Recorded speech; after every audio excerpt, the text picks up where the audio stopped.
Hindi lahat ng success story ay may drama.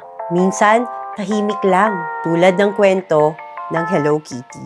Noong 1974, isang young designer na si Yuko Shimizu ang nagtatrabaho sa Sanrio. Simple lang ang task niya, mag-design ng character para sa isang maliit na produkto. Gumuhit siya ng white kitten, may ribbon, dot eyes, yellow nose, at walang bibig. Sabi niya, intentionally ito, para kahit sinong tumingin, pwedeng ilagay ang sarili nilang emosyon. Masaya ka man o malungkot. Noong 1975, lumabas si Hello Kitty sa isang vinyl coin purse. Pero noong 1976, umalis si Yuko Shimizu sa Sanrio. Hindi dahil sa issue, hindi din dahil sa rejection. Pinili niya ang family life.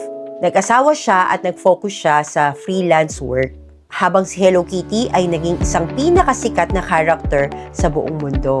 Ang original designer niya ay namuhay ng tahimik. Hindi lahat ng gumawa ng history ay kailangan ng spotlight. Sabi nga nila, minsan, sapat na ang may naiwan kang marka sa mundo. This is Ayumi J, sharing insights and stories. Let's explore more about Japan together. Allow me to reintroduce myself. My name is